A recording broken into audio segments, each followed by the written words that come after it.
أفحسبتم أنما خلقناكم عبثا وأنكم إلينا لا ترجعون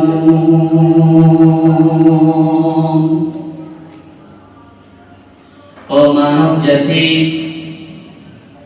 তোমরা এটা মনে করবে না যে আমি তোমাদেরকে অনর্থক সৃষ্টি করেছি, কোন লক্ষ্য কোন উদ্দেশ্য ছাড়া তোমাদেরকে সৃষ্টি করেছি, এটা তোমরা মনে করবে না। সুম্মা ইলাইনা তুরজাউন, অতঃপর তোমাদের যখন হায়াত শেষ হয়ে যাবে, তোমাদের জিন্দেগি শেষ হয়ে যাবে, তোমরা আবার আমার কাছে ফিরে আসবে। হায়াত শেষ হয়ে ফিরে যেতে হবে কার কাছে? আল্লাহর কাছে। আল্লাহর কাছে ফিরে যেতে হবে। আল্লাহ তাআলা আমাদের অনর্থক সৃষ্টি করেন নাই। গোটা পৃথিবীতে আমরা দেখতে পাচ্ছি হাজার হাজার মাখলুকাত, হাজার হাজার নিয়ামত আল্লাহ তাআলা সৃষ্টি করেছেন। আল্লাহ তাআলা বলেন, আমা খালাকানাস সামাআ ওয়াল আরদা ওয়া মা বাইনাহুমা বাতিলা। গোটা পৃথিবীতে হাজার হাজার মাখলুকাতকে আমি সৃষ্টি করেছি, হাজার হাজার নিয়ামতকে আমি সৃষ্টি করেছি। এগুলো কোনো অনর্থক কোন নির্উদ্দেশ্য ভাবে এগুলো আমি সৃষ্টি করি নাই। তাহলে এই যে হাজার হাজার নিয়ামত কি জন্য আল্লাহ তাআলা সৃষ্টি করেছেন? আল্লাহ পাক রব্বুল আলামিন সূরা বাকারার ভিতরে ঘোষণা করেছেন, হুয়াল্লাযী খালাকা লাকুম মা ফিল আরদি জামিআ। গোটা পৃথিবীতে হাজার হাজার নিয়ামত, হাজার হাজার মাখলুক, এগুলো একমাত্র বনি আদম মানুষের জন্য সৃষ্টি করেছেন। জয় বলে সুবহানাল্লাহ। আমরা দেখি হাজার হাজার নিয়ামত আল্লাহ পাক রব্বুল আলামিন আমাদের জন্য সৃষ্টি করেছেন। এই আমরা দেখতে পাচ্ছি আসমানে আল্লাহ পাক রব্বুল আলামিন চন্দ্র সৃষ্টি করেছেন। এই চন্দ্র তাদের জন্য সৃষ্টি করেছেন। বলেন বলেন জয় বলেন। এই চন্দ্র আমাদের জন্য সৃষ্টি করেছেন। এই সূর্য আমাদের জন্য সৃষ্টি করেছেন। হাজার হাজার ফল ফুল আমরা খেতে পাই, এগুলো আমরা উপভোগ করি। এই সকল নিয়ামত আল্লাহ পাক রব্বুল আলামিন একমাত্র মানুষের জন্য সৃষ্টি করেছেন। বলতে পারেন ঠিক কিনা? আমরা বুঝবো, দেখি আর না দেখি, এই হাজার হাজার নিয়ামত আমরা একটু ডানে বামে সামনে পিছনে নিচে উপরে একটু লক্ষ্য করি, গভীরভাবে মনোযোগ দেই, গভীরভাবে মনোযোগ দেই। হাজার হাজার নিয়ামত আমরা ভোগ করছি কিনা? লক্ষ্য করছি আমরা, তখন একটু ফিকির করছি, চিন্তা করছি। হাজার হাজার নিয়ামত আমরা ভোগ করছি, সবগুলো আল্লাহ তাআলা কেন সৃষ্টি করেছেন? হুয়াল্লাযী খালাকা লাকুম মা ফিল আরদি জামিআ।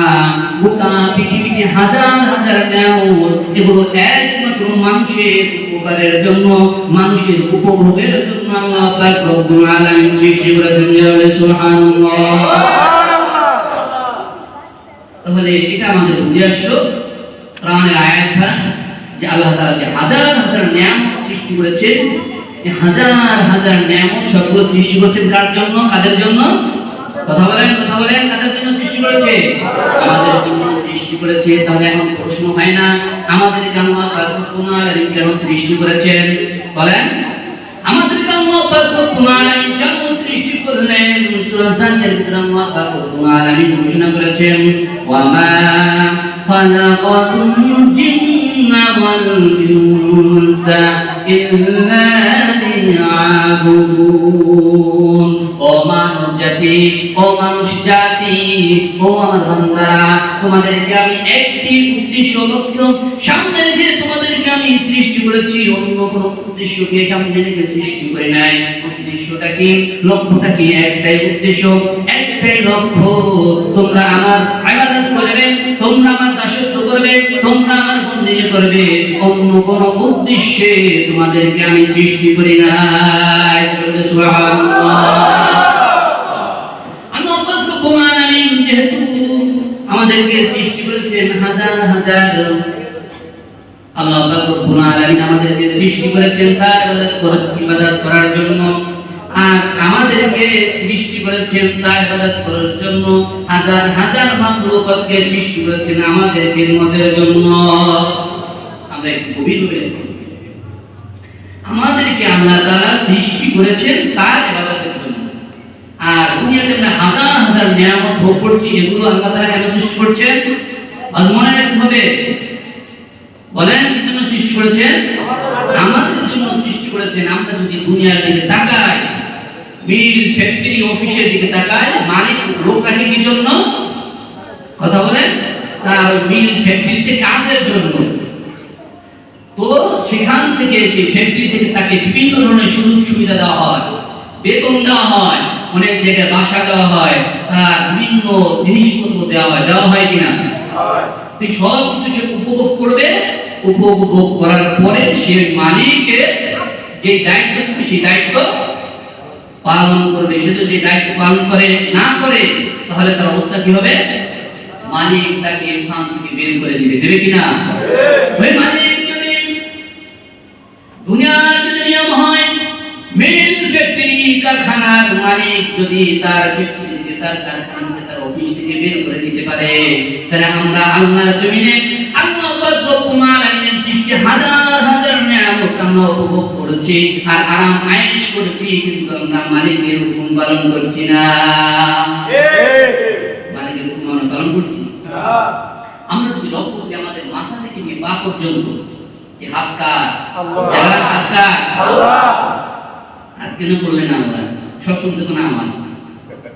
হাত আমার, চোখ আমার, এই মাথা আমার, এই পেট আমার, এই জায়গা আমার, এই জমি আমার, এই ঘর আমার, এই বাড়ি আমার, আমার স্ত্রী, আমার সন্তান, সব কার? আল্লাহ। আমার সব আমার। এই চোখটা আমার, এই চোখ আমার হুকুম পালন করতেছে না আল্লাহর হুকুম পালন করতেছে? আল্লাহ রব্বুল আলামিন এই চোখের ভিতরে একটা পাওয়ার দিয়ে দিয়েছে। চোখের কাজ হলো, চোখের দায়িত্ব হলো দেখা। চোখের দায়িত্ব কি? দেখা। আপনি যদি চান যে না চোখ দিয়ে দেখবো না, তখন কান দিয়ে দেখবো, পারবেন? হুকুম কার? আল্লাহ। আল্লাহ তাআলা কানের ভিতরে হুকুম দিয়েছে, কান তোর দায়িত্ব, তুই শুনবি, এটা তোর দায়িত্ব।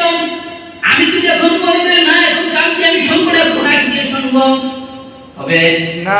নাক দিয়ে শুনতে কোনোদিনই পারবেন না। আল্লাহ পাক রব্বুল আলামিন কানের ভিতরে যে হুকুম দিয়েছেন, কান সেই দায়িত্ব পালন করে যাচ্ছে, করছে কিনা? নাকের দায়িত্ব কি? নিঃশ্বাস নেওয়া, শ্বাস নেওয়া।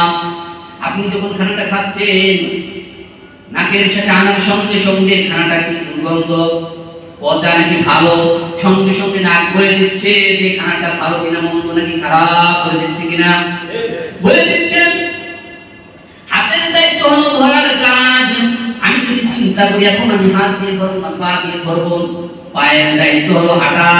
আপনি যদি চিন্তা করেন, আমরা যদি চিন্তা করি এখন পা দিয়ে হাঁটবো না হাত দিয়ে হাঁটবো, সম্ভব? সম্ভব না। আমার হাত আল্লাহ তাআলার হুকুম পালন করছে, আমার পা আল্লাহ তাআলার হুকুম পালন করছে।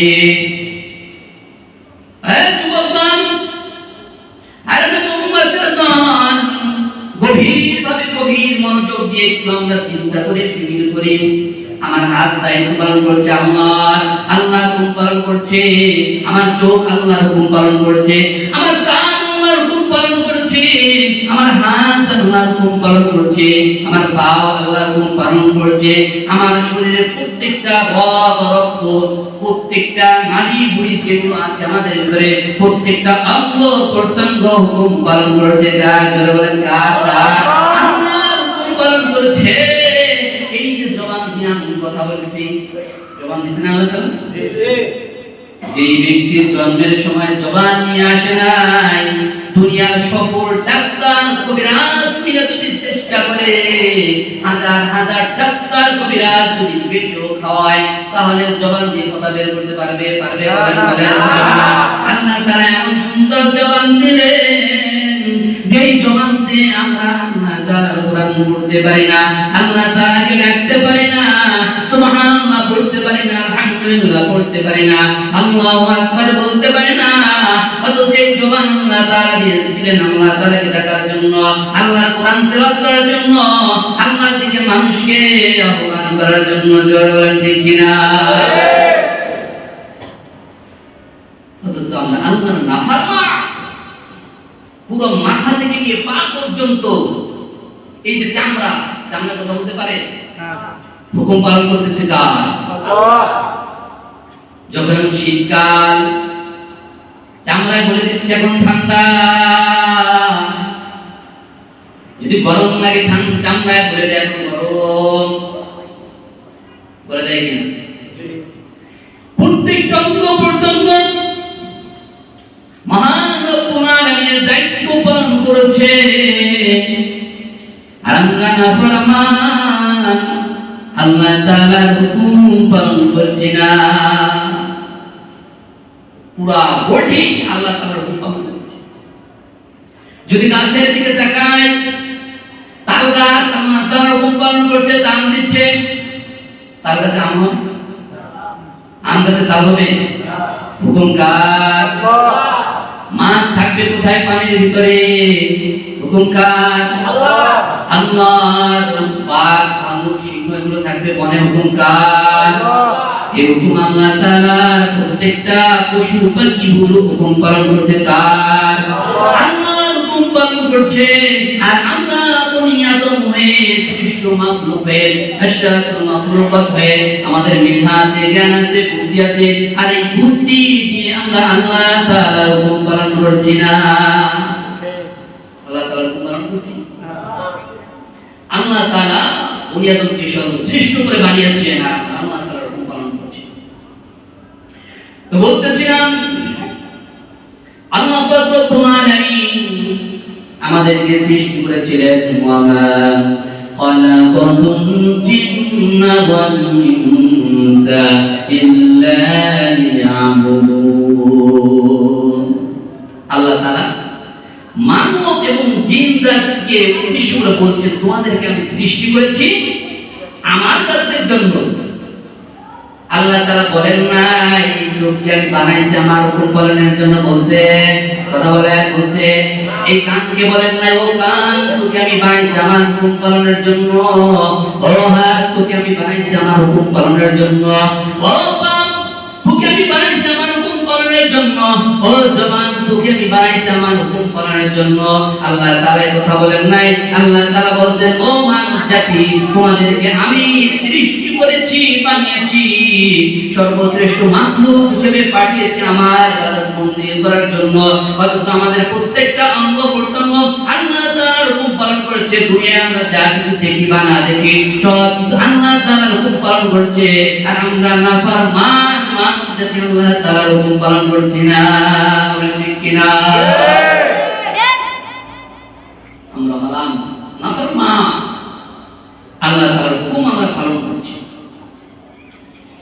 আমা খালাকতুল জিন্না ওয়াল ইনসা ইল্লা লিয়াবুদুন। ও মানব জাতি তোমাদেরকে আমি সৃষ্টি করেছি আমার ইবাদত বন্দেগী করার জন্য। তোমরা আমার ইবাদত করবে। ইবাদত করতে হবে কোন পর্যন্ত, কতদিন পর্যন্ত ইবাদত করব? আল্লাহ তাআলা ডাক দিয়ে বলেন সূরা হাজের ভিতরে, ওয়া'বুদু রাব্বাকা হাত্তা ইয়াতিয়াকাল ইয়াকিন। আল্লাহ তাআলা মানব জাতিকে নির্দেশ দিয়েছেন, ও মানব জাতি তোমরা যে ইবাদত করবে তোমাদের হায়াতের শেষ সময় পর্যন্ত আমার ইবাদত করবে। কার ইবাদত? বলেন কার?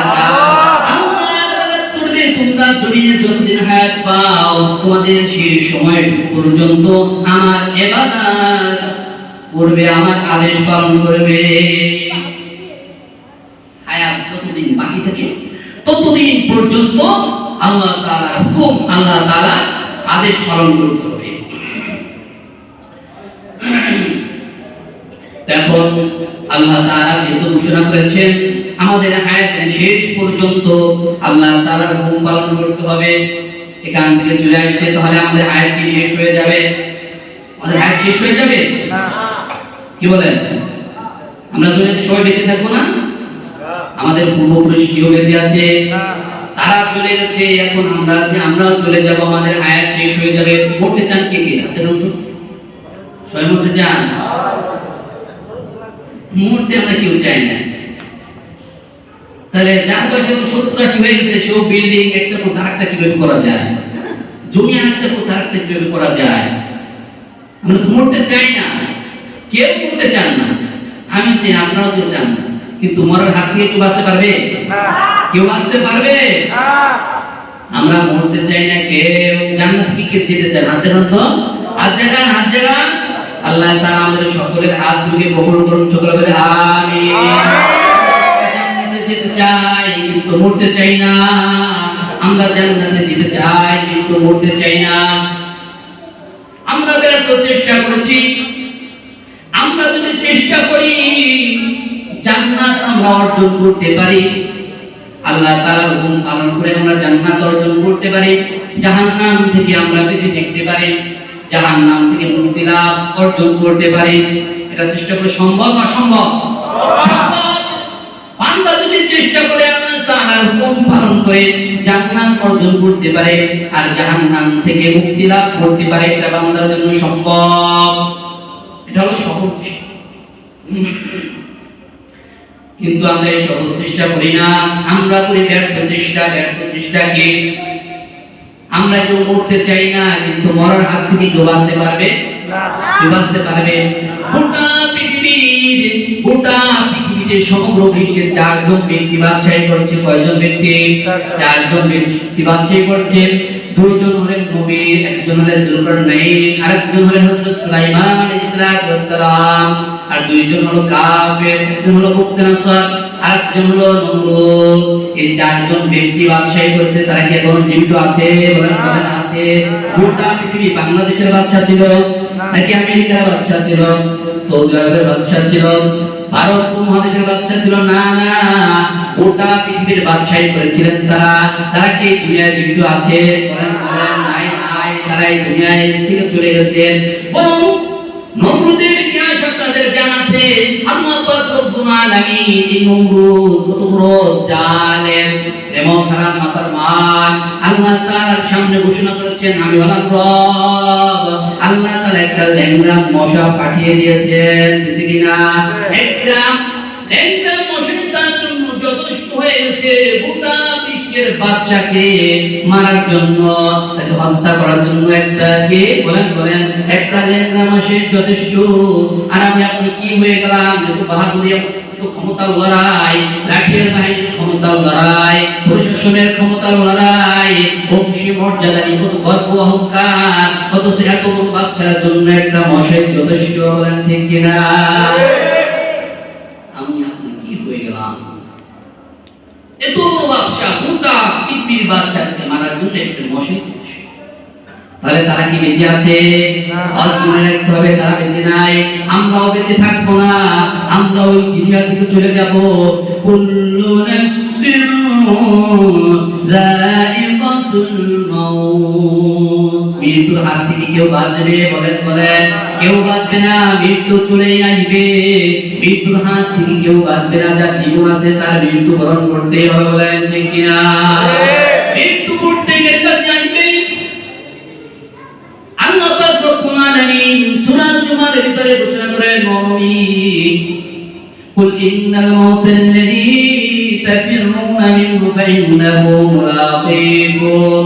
আপনি আপনার উম্মতদেরকে বলে দেন মৃত্যুর হাত থেকে কেউ রক্ষা পাবে না, প্রত্যেকের কাছে মৃত্যু এসে সাক্ষাৎ করবে। বলেন ঠিক কিনা?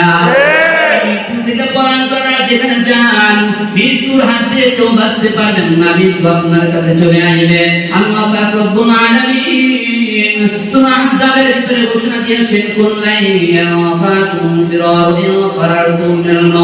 তোমরা যদি মৃত্যুর হাত থেকে পলায়ন করো, মৃত্যুর হাত থেকে পলায়ন করে তোমরা বাঁচতে পারবে না। তোমরা যেখানে যাও না কেন মৃত্যুর হাত থেকে তোমরা রক্ষা পাবে না। তোমরা যেখানেই থাকো না কেন মৃত্যু তোমাদের কাছে আসবে। তাহলে এখন প্রশ্ন হয় কিনা, আমরা যদি ভারত চলে যাই অথবা আমেরিকা চলে যাই, সেখানে মৃত্যু যাবে কিনা? আল্লাহ পাক রব্বুল আলামিন সূরা নিসার ভিতরে ঘোষণা করে দিয়েছেন, আইনামা তাকুনু ইউদরিকুমুল মাউত। তোমরা যেখানে যাও না কেন মৃত্যু তোমাকে ধরবে, তোমার সাথে মৃত্যু সাক্ষাৎ করবে। যদি আমরা মনে করি তাহলে প্রশ্ন হয়, আমরা যদি কোনো প্রাচীরের মধ্যে ঢুকে থাকি, পলায়ে থাকি অথবা লুকিয়ে থাকি প্রাচীরের ভিতরে, মাটির ভিতরে, সেখানে কি মৃত্যু যাবে? আল্লাহ পাক রব্বুল আলামিন সূরা নিসার ভিতরে ঘোষণা করেছেন, ওয়ালাউ কুনতুম ফি বুরুজিন মুশাইয়াদা, হ্যাঁ তোমরা যদি গভীর শক্ত মজবুত প্রাচীরের মধ্যে ঢুকে থাকো, সেখানেও মৃত্যু আসবে, সেখানেও মৃত্যু এসে তোমাদের সাথে সাক্ষাৎ করবে। এখন প্রশ্ন হয়, মৃত্যু যদি আসে একটু সময় আগে হবে কিনা, আগে পরে হবে কিনা? আল্লাহ পাক রব্বুল আলামিন বলেন না না। সূরা হুদের ভিতরে আল্লাহ তাআলা ঘোষণা দিয়ে বলেছেন, فَإِذَا جَاءَ أَجَلُهُمْ لَا يَسْتَأْخِرُونَ سَاعَةً وَلَا يَسْتَقْدِمُونَ। ও আমার বান্দারা, হে নবী আশিকের দল, না না না না, মৃত্যু 1 মিনিট আগেও হবে না, 1 মিনিট পরেও হবে না, 1 সেকেন্ড আগেও হবে না, 1 সেকেন্ড পরেও হবে না। মৃত্যুর সময় যেটা নির্ধারিত, সেই সময় মৃত্যু চলে আসবে। তাহলে এখন প্রশ্ন হয়, তাহলে মৃত্যুর হাত থেকে একটু সুযোগ পাওয়া যাবে কিনা? আল্লাহ পাক রব্বুল আলামিন সূরা মুনাফিকুনের মধ্যে বলেন, না না, মৃত্যু যখন চলে আসবে একটু সময় দেওয়া হবে না। ওয়ালা ইউআখিরুল্লাহু নাফসান ইযা জাআ আজালুহা, না না না, ও আমার বান্দারা তোমরা শুনে রাখো, তোমরা শুনে রাখো, যখন মৃত্যু চলে আসবে কোনো কান্নাকাটি করে রেহাই পাওয়া যাবে না, মৃত্যুর হাত থেকে রক্ষা পাওয়া যাবে না। ও মুসলমানরা, হে যুবক ভাইরা, ভালো করে শুনুন, লক্ষ্য করে শুনুন, মৃত্যু যখন চলে আসবে মৃত্যুর হাত থেকে কেউ রেহাই পাবে না। মৃত্যু প্রত্যেককেই ধরবে, আপনার বয়স যা হোক না কেন, 5 বছর হোক, 10 বছর হোক, বয়সের কোনো সীমায় সমান নাই। আমি মনে করি আমি এখন যুবক, আমার কাছে মৃত্যু আসবে না, না ভাই, না না না।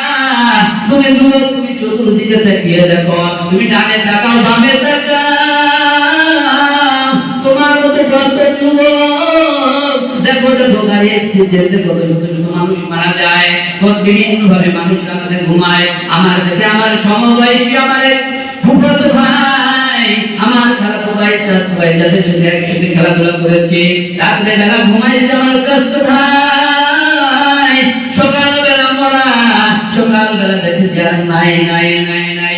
আমার ফুফাতো ভাই, আমার আপন ফুফাতো ভাই, ঈদের দিনে যার জন্ম, ঈদের দিনে তার মৃত্যু।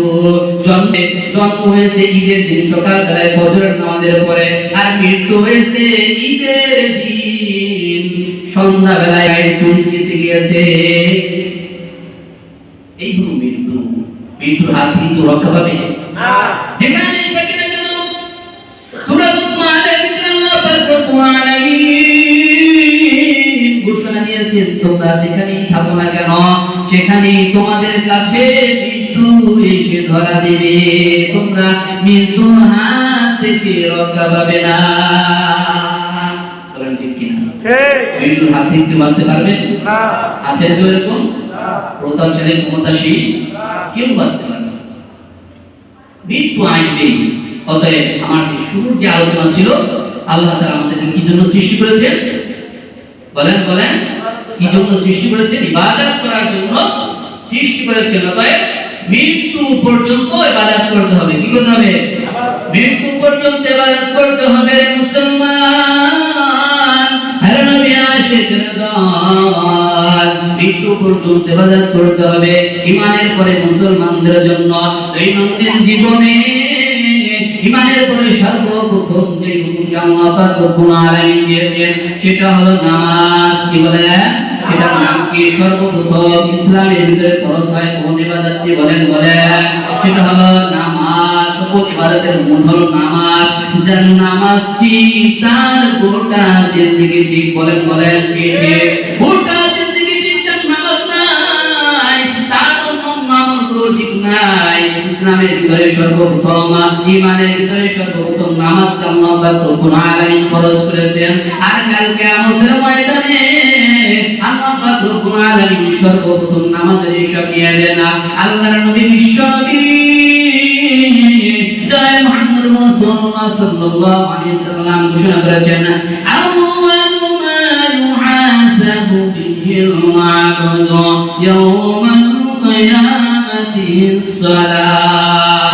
কাল কিয়ামতের বান্দা সর্বপ্রথম নামাজের হিসাব নেওয়া হবে।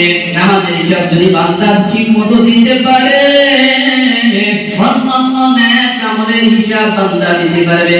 আর যদি নামাজের হিসাব দিতে না পারে, তাহলে অন্যান্য নেক আমলের হিসাব দিতে পারবে না। ঠিক কিনা? বান্দা যদি নামাজের হিসাব দিতে পারে, আমরা দুনিয়ার দিকে তাকায় দেখি রে মুসলমান, আরে কেতুয়া মধ্যপাড়ার মুসলমান ভাইরা, আমরা দুনিয়ার দিকে তাকায় দেখি যে ব্যক্তি নামাজ পড়ে তার আখলাক কত সুন্দর, যে ব্যক্তি দাড়ি টুপি লম্বা জামা পরিধান করে রে মুসলমান, তার আখলাক চরিত্র কত সুন্দর। এজন্য আল্লাহ পাক রব্বুল আলামিন বান্দার সর্বপ্রথম এই দুনিয়াকে ঈমানের ভিতরে ইসলামের ভিতরে নামাজকে ফরজ করেছেন। তার নামাজটি তার অন্যান্য নেক আমল দিয়ে আল্লাহর নবী বিশ্বনবী জনাব মুহাম্মদুর রাসূলুল্লাহ সাল্লাল্লাহু আলাইহি ওয়াসাল্লাম ঘোষণা করেছেন, যার নামাজ ঠিক তার অন্যান্য নেক আমল দিয়ে, আর যার নামাজ ঠিক হবে না তার অন্যান্য নেক আমল ঠিক হবে না। যার নামাজ ঠিক হয়ে যাবে তার অন্যান্য নেক আমল ঠিক হয়ে যাবে। এই নামাজ আমরা কিভাবে আদায় করব? নামাজের আগে লাগবে ওযু। হযরত আলী রাদিয়াল্লাহু তাআলা আনহু তিনি ওযু করার সময় এই বগল পর্যন্ত, কোন পর্যন্ত? বগল পর্যন্ত ধৌত করেন, হাঁটু পর্যন্ত ধৌত করেন। আল্লাহর নবীর এক সাহাবী আল্লাহ রাসূলের কাছে গিয়ে নালিশ করলেন, ইয়া রাসূলুল্লাহ, ইয়া হাবিবাল্লাহ, ইয়া রাসূলুল্লাহ, ইয়া হাবিবাল্লাহ, আপনার সাহাবী, আপনার শাস্ত্র আলী সে ওযুর সময় বগল পর্যন্ত ধৌত করে, হাঁটু পর্যন্ত ধৌত করে। আল্লাহর নবী আলাইহি বললেন, কি কারণ?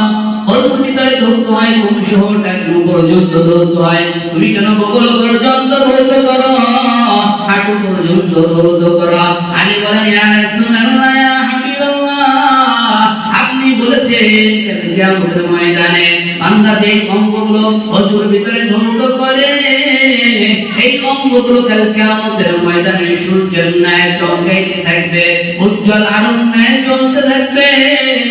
এর জন্য আমি চাইতেছি আমার টাকনো পর্যন্ত আর কোন পর্যন্ত জ্বলবে না, আমি চাইতেছি আমার হাঁটু পর্যন্ত এবং আমার বগল পর্যন্ত যেন সূর্যের ন্যায় আলো দেয়। জোরে সুবহানাল্লাহ। সময় নেই, ঝটপট ওযু করে, শীতের সময় ঠান্ডা পানি ওযু করতে কষ্ট হয়ে যায়, ওযু করতে পারি না, তাড়াহুড়া করে ওযু করে চলে আসি। ওযুতে অনেক সময় অঙ্গগুলো ধৌত হয় না, বলেন ঠিক কিনা? ওযুর ভিতরে কি অঙ্গগুলো ধৌত করা ফরজ, এর ভিতরে যদি এক চুল পরিমাণ পাতা থেকে যায়, এক চুল পরিমাণ যদি না ভিজে, তাহলে ওযু হবে না। হবে? তাহলে ওযু হবে না। হযরত আলী বললেন, ইয়া রাসূলুল্লাহ, ইয়া হাবিবাল্লাহ, আমি চাই কাল কিয়ামতের ময়দানে আমার অঙ্গগুলো যেন হাঁটু পর্যন্ত এবং আমার বগল পর্যন্ত যেন সূর্যের ন্যায় আলো দেয়। জোরে সুবহানাল্লাহ। আল্লাহর নবী বিশ্বনবী জনাব মুহাম্মদুর রাসূলুল্লাহ সাল্লাল্লাহু আলাইহি ওয়াসাল্লাম মসজিদে নববীতে বসা ছিলেন। এক আল্লাহর নবীর এক সাহাবী মসজিদে এসে নামাজে দাঁড়ালেন, নামাজ পড়লেন। আল্লাহর নবী তাকিয়ে দেখলেন সাহাবী নামাজ পড়ছে। নামাজ পড়ার পরে আবার আল্লাহর নবীর কাছে এসে সালাম দিলেন। আল্লাহর নবী বললেন, ইরজি'আ ফাইল্লাম তুসাল্লি, তুমি ফিরে যাও, কারণ তুমি নামাজ পড়ো নাই। সাহাবী ফিরে গেলেন, নামাজ আদায় করলেন। নামাজ পড়ার পরে আবার এসে আল্লাহর নবীকে সালাম দিলেন। আল্লাহর নবী বললেন, ইরজি'আ ফাইল্লাম তুসাল্লি, তুমি নামাজ পড়ো নাই, তুমি আবার ফিরে যাও।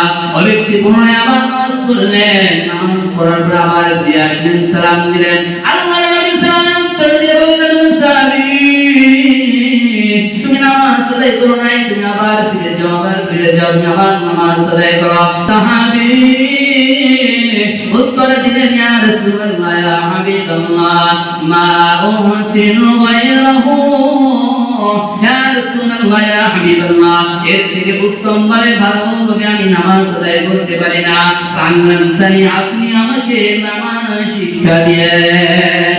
আল্লাহ নবী বললেন, তুমি যখন তোমাদের জন্য দাঁড়াবে, ফাকাব্বির, তুমি তাকবীর বলবে, এবং তায়াসসার মিনাল কুরআন, এবং কোরআন থেকে যেখান থেকে তোমার সহজ মনে হয় সেখান থেকে তুমি কোরআনুল কারীমকে তেলাওয়াত করবে।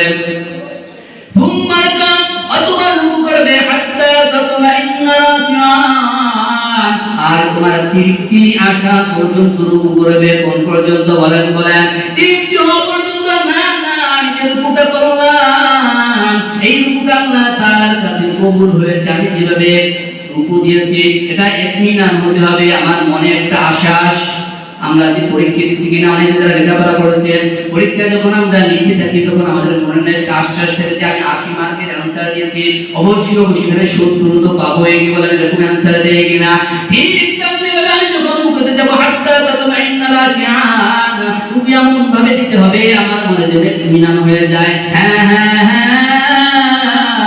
আমি যে রুকুটা দিলাম, এই রুকুটা আল্লাহ তাআলা কবুল করেছেন। জোরে সুবহানাল্লাহ। আল্লাহর নবী যখন রাতের গভীরে তাহাজ্জুদের নামাজের জন্য দাঁড়াতেন, আয়েশা রাদিয়াল্লাহু তাআলা আনহা বলেন, যখন আল্লাহর রাসূল নামাজে দাঁড়াইতেন, আমরা ভাবতাম যে আল্লাহর নবী হয়তো আর রুকুতে যাবেন না। যখন তিনি রুকুতে যাইতেন, আরে বাজা সেটা আয়েশা রাদিয়াল্লাহু তাআলা আনহা বলেন, যখন আল্লাহর নবী রুকুতে যেতেন, আমরা মনে মনে ভাবতাম আল্লাহর নবী হয়তো রুকুতে উঠতেন না। তখন তিনি রুকুতে উঠতেন, আবার যখন তিনি সিজদায় যেতেন, এত লম্বা সময় সিজদায় যেতেন, আমরা মনে মনে ভাবতাম যে হয়তো আল্লাহর নবী আর সিজদা থেকে উঠবেন না। অনেক সময় রাতের গভীরে যখন আল্লাহর নবী নামাজ আদায় করতেন, আমরা মনে মনে ভাবতাম না, আমি মনে মনে ভাবতাম হয়তো আল্লাহর নবীর ইন্তেকাল হয়ে গেছে। আল্লাহর নবীর পাগুলো আমি চাপ দিতাম, আল্লাহর নবী পায়ে ব্যথা পেতেন এবং পা নাড়াতেন। তখন আমি মনে মনে ভাবতাম যে না না, আল্লাহর নবীর ইন্তেকাল হয় নাই। এত লম্বা সময় আল্লাহর নবী নামাজ পড়তেন, লম্বা কিরাত, লম্বা রুকু, লম্বা লম্বা সিজদা, দাঁড়িয়ে থাকতে থাকতে আল্লাহর নবীর পা মুবারক ফুলে যেত। এত লম্বা সময় নিয়ে নামাজ আদায় করতেন। আল্লাহর নবী ঘোষণা করেন, হাত্তা তাতমাইন্না রাকিআন, তোমার ইতমিনান হওয়া পর্যন্ত তুমি রুকু করতে থাকবে। তুম্মা রাকা'ত, তোমার মাথা উঁচু করবে, অথবা তোমার ইতমিনান হাত্তা তা'দিলা কাইমান, ইতমিনান হওয়া পর্যন্ত ধীর স্থিরভাবে তুমি দাঁড়াবে, সোজা হয়ে দাঁড়াবে। ইতমিনান হওয়া পর্যন্ত তুমি ধীর স্থিরভাবে দাঁড়িয়ে থাকবে। তুম্মা সুজুদ, অথবা তুমি সিজদায় যাবে, হাত্তা তাতমাইন্না সাজিদান। আল্লাহর নবী বলেন, ও আমার সাহাবী, তুমি সিজদায় যাবে, সিজদায় যাওয়ার পরে হাত্তা তাতমাইন্না সাজিদান, ইতমিনান হওয়া পর্যন্ত তুমি সিজদা করবে।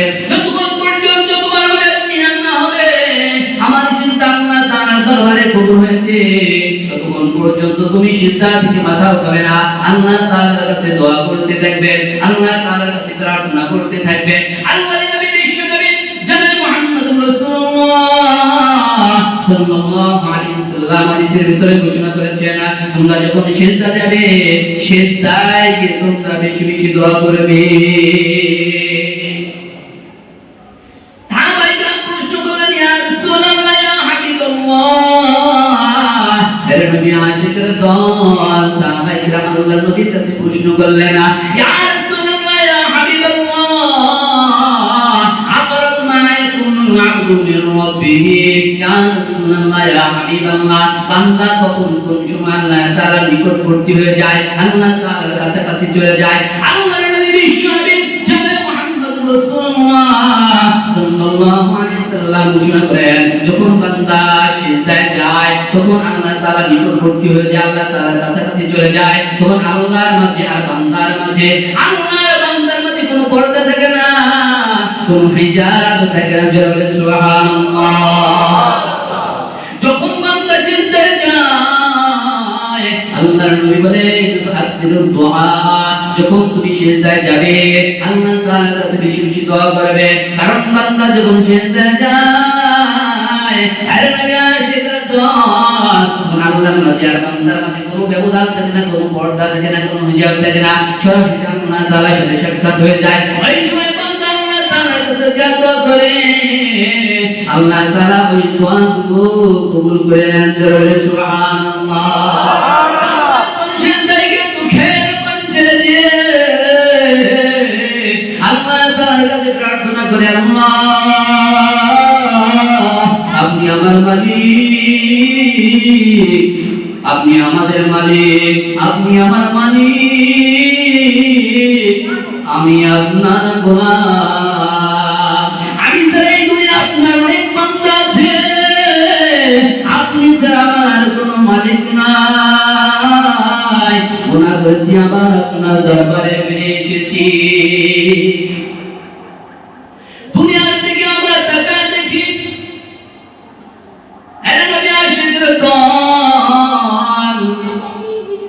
যখন বিজ্ঞান হয়ে যায় 4টা থেকে বেজে যায়, 3টা 4টা বেজে যায়, দুনিয়ার আস্তে আস্তে অফিস আদালত মিল ফ্যাক্টরি সব কলকারখানা স্কুল ইউনিভার্সিটি সব কিছু বন্ধ হয়ে যায়। বলেন যায় কিনা? সব কিছু আস্তে আস্তে বন্ধ হয়ে যায়। রাত্র যত গভীর হয় সকল দরজা বন্ধ হয়ে যায়, বাড়ি ঘর ফ্ল্যাট সব কিছুর দরজা বন্ধ হয়ে যায়। রাত্র যত গভীর হয় আল্লাহ তাআলার অফিসের দরজা খুলে যায়। বলেন ঠিক কিনা? আল্লাহর অফিসের দরজা খুলে যায়। আল্লাহ তাআলা দুনিয়ার আসমানে সে বান্দাদেরকে ডাকতে থাকে, কে আছো গুনাহগার, আমার কাছে ক্ষমা চাও, আমি মাফ করে দেব। বান্দা যখন সিজদায় গিয়ে আল্লাহ তাআলার দরবারে কাঁদতে থাকে কাঁদতে থাকে, এর নবী আশিকের দল চোখের 2 ফোঁটা পানির মতো দাম জাহান্নামের আগুনকে আল্লাহ তাআলা 70,000 বছর ধরে জ্বালাতে থাকবে। আগুন জ্বলতে জ্বলতে আমাবস্যা রাতের ন্যায় অন্ধকার হয়ে যাবে, আগুনের ভিতরে কিছু দেখা যাবে না রে মুসলমান, কোনো কিছুই দেখা যাবে না, আগুন কালো হয়ে যাবে।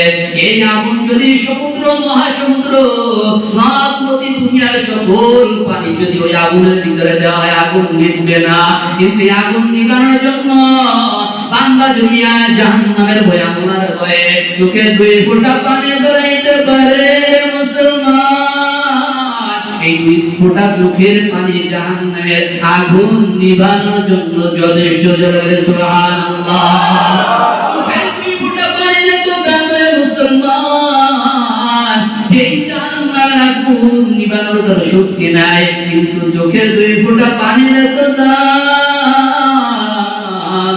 2 ফোঁটা চোখের পানি যার যে বান্দার যে মুসলমানের জাহান্নামের ভয়ে আল্লাহর ভয়ে চোখের 2 ফোঁটা পানি পড়বে, ওই জাহান্নামের আগুন নিভিয়ে দিবেন কে? কে বলেন কে?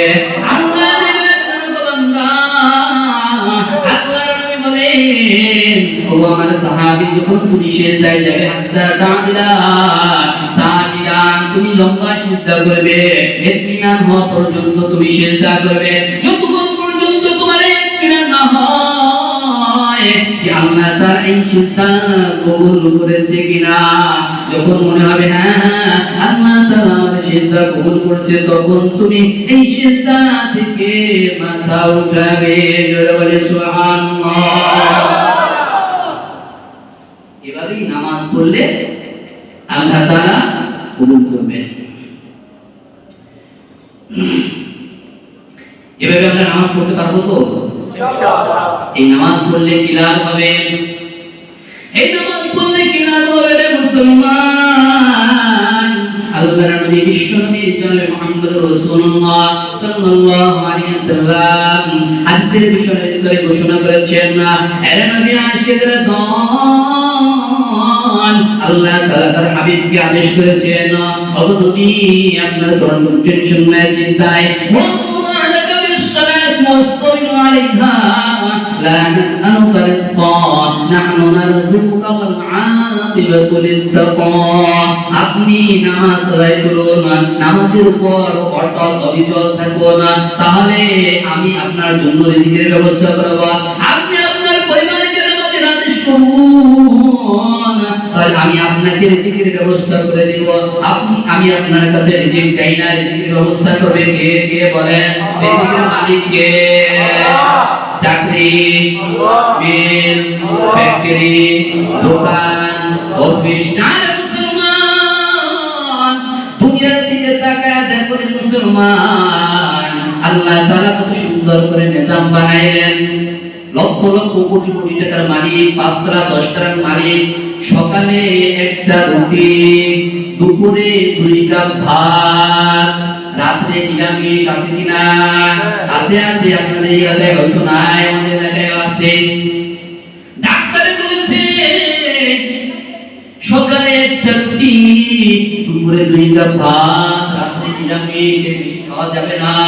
এত মালিক, এত টাকা পয়সা খাওয়া যাবে না মুসলমান। আর রিক্সা চালায়, মাটি কাটে, সন্ধ্যাবেলা যখন ঘরে বেরিয়ে পেট ভরে 1/2 কেজি চালের ভাত হয় না, 1 কেজি চালের ভাত লাগে, এরকম আছে কি? নাই। নাই বলেন আছে। রিজিকের মালিক কে মুসলমান? যারা বলেন কে? রিজিকের মালিক আল্লাহ। এই রিজিকের মালিক আল্লাহ। আল্লাহ তাআলা তাকে প্রতিশোধ ভালো দেন নাই, কিন্তু রিজিকের ব্যবস্থা করেছে। আর যারা প্রতিশোধ ভালো করেছে মুসলমান, কিন্তু রিজিক আল্লাহর হাতে। কার হাতে? কার হাতে? রিজিক আল্লাহর হাতে মুসলমান। এই আল্লাহ তাআলা ঘোষণা করেছেন, নবী ওয়া আমর আহলাকা বিসসালাতি ওয়াসতাবির আলাইহা লা নাসআলুকা রিজকা নাহনু নারযুকুকা ওয়াল আকিবাতু লিত-তাকওয়া। ও নবী, আপনি নামাজ আদায় করুন, নামাজের উপর অটল অবিচল থাকুন, সাথে সাথে আপনার পরিবারকে, আপনার অধীনস্থদেরকে নামাজের আদেশ করুন, তাহলে আমি আপনাকে রিজিক দিব। আমি আপনার কাছে রিজিক চাই না। নামাজ পড়লে রিজিক দিবেন কে? কে? আল্লাহ তাআলা রিজিক দান করবেন। ওগো নবী, আয়েশাদের দল, রিজিকের মালিক হলেন স্বয়ং আমার আল্লাহ। কে? কে? করে বলেন আল্লাহ। যখন বান্দা নামাজ আদায় করবে, 5 ওয়াক্ত নামাজ ফরজ বিধান, আল্লাহ তাআলার হুকুম আল্লাহ তাআলা রাজ্য সন্তুষ্ট করার জন্য আদায় করবে। আল্লাহ পাক রব্বুল আলামিনের বান্দার প্রতি সকল প্রকার অভাব অনাটন দূর করে দিবেন, তার রিজিকের কোনো অভাব থাকবে না। জোরে বলে সুবহানাল্লাহ। বান্দা যদি আল্লাহ তাআলার রাজ্য সন্তুষ্ট করার জন্য আল্লাহর ইবাদত করবে, রিজিকের অর্থটাকে মুফাসসিরিন ইকরাম রিজিকের অর্থ লেখে এই দুনিয়াতে যত প্রয়োজন আছে মুসলমান, সকল প্রকার প্রয়োজন আল্লাহ তাআলা মিটাই দিবেন। জোরে বলে সুবহানাল্লাহ। কিভাবে মিটাবেন আল্লাহ তাআলা ভালো জানেন। আল্লাহ তাআলা আমার আপনার রিজিকের সকল প্রকার প্রয়োজন, আমার কি প্রয়োজন, কালকে কি লাগবে আপনি জানেন, কালকে আপনি বাঁচবেন কি না আপনি জানেন মুসলমান। এটা জানে আমার আল্লাহ। আল্লাহ তাআলা কালকে ব্যবস্থা, কালকে নিরাপত্তা আপনার আমার জন্য করে দিবেন। বলেন ঠিক কিনা?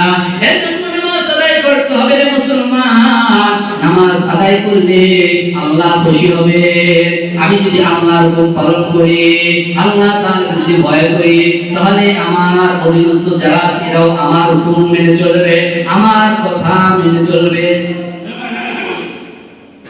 আর মুসলমান, এই নামাজ যদি আমরা না পড়ি তাহলে কি হবে? নামাজ যদি আমরা আদায় না করি, জাহান্নামীদেরকে কাল কিয়ামতের ময়দানে প্রশ্ন করা হবে। ইয়াতাসাআলুনা আনিল মুজরিমিন মা সালাকাকুম ফি সাকার। কোন জিনিস তোমাদেরকে জাহান্নামে নিক্ষেপ করেছে? ও জাহান্নামীরা, ও পাপীরা, ও পাপিষ্ঠরা, ও গুনাহগাররা, তোমরা জাহান্নামে কেন নিক্ষিপ্ত হয়েছ? জাহান্নামীরা বলবে, আলো লাম নাকু মিনাল মুসাল্লিন। তারা বলবে, আমরা নামাজ আদায় করতাম না। কি আদায় করতাম না?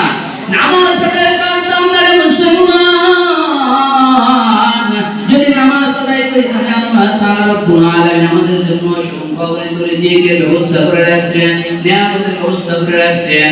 আর যদি নামাজ আদায় না করে তাহলে আমাদের জন্য জাহান্নাম। এই নামাজ আদায় করতে হবে তো। শুধু আমি একটা নামাজ আদায় করে জান্নাতে চলে যাবো নাকি? ফ্যামিলির কারো নামাজ আদায় করার দরকার নাই। স্ত্রী, ছেলে মেয়ে এদের নামাজ আদায় করার দরকার আছে? হ্যাঁ, আল্লাহর নবী বিশ্ব নবী জনাব মুহাম্মদ রাসূলুল্লাহ সাল্লাল্লাহু আলাইহি সাল্লাম ঘোষণা করেছেন, মুরু আওলাদাকুম বিস-সালাতি ওয়া হুম আবনাউ সাব'a সিনিন ওয়াদরিবুহুম আলাইহা ওয়া হুম আবনাউ 'ashri সিনিন। আরে উম্মতের দল, যখন তোমাদের সন্তানের বয়স 7 বছর উপনীত হয়ে যাবে তখন তাদেরকে নামাজের প্রতি উৎসাহ করো, তাদেরকে নামাজের আদেশ করো। আর যখন তাদের বয়স 10 বছরে পৌঁছে যায় তখন তাদেরকে শাস্তি দিয়ে হলো নামাজের ব্যবস্থা করো। সন্তানদেরকে নামাজ পড়াইতে হবে তো। সন্তান যদি নামাজি হয় তাহলে সন্তান দোয়া করবে কাদের জন্য? মাতা পিতার জন্য, মা বাবার জন্য, তাদের মুরাব্বিদের জন্য। এর জন্য সর্বপ্রথম আমার নামাজ আদায় করতে হবে, সাথে সাথে আমার ফ্যামিলি, আমার স্ত্রী, আমার ছেলে মেয়ে, আমার সংসারে আমার অধীনস্থ যারা আছে, আল্লাহ তাআলা ঘোষণা করেছেন, হে নবী আপনার অধীনস্থ যারা আছে তাদেরকে আপনি নামাজের আদেশ করুন। প্রথমে আমাদের নামাজ আদায় করতে হবে, সাথে সাথে আমাদের অধীনস্থ যারা আছে তাদেরকেও নামাজের আদেশ করতে হবে, তারাও যেন নামাজ আদায় করে। আল্লাহ তাআলা আমাদেরকে এত হাজার হাজার নিয়ামত দান করলেন, হাজার হাজার নিয়ামত দান করেছেন। আমরা সেই শুরুর কথা যে আল্লাহ তাআলা আমাদেরকে সৃষ্টি করেছেন কি জন্য মনে আছে? তো শুরুর কথা আর শেষ কথা, শুরুর কথা আর শেষ কথা যদি মনে রাখেন তাহলে বোঝা যাবে যে না আপনারা ফুল বয়ানটা শুনছেন মনোযোগ দিয়ে। আমার বলেন মূল কথা আল্লাহ তাআলা আমাদেরকে সৃষ্টি করেছেন কি জন্য? ইবাদতের জন্য। ইবাদতের ভিতরে সবথেকে গুরুত্বপূর্ণ ইবাদত কোনটি? নামাজ। ইসলামের ভিতরে সবথেকে প্রথম কোন ইবাদতটি ফরজ হয়েছে? নামাজ। এবং কাল কিয়ামতের ময়দানে সর্বপ্রথম কিসের হিসাব নেওয়া হবে? নামাজ। নামাজের। মাশাআল্লাহ, আপনারা মনোযোগ দিয়ে বয়ান শুনছেন, আলহামদুলিল্লাহ।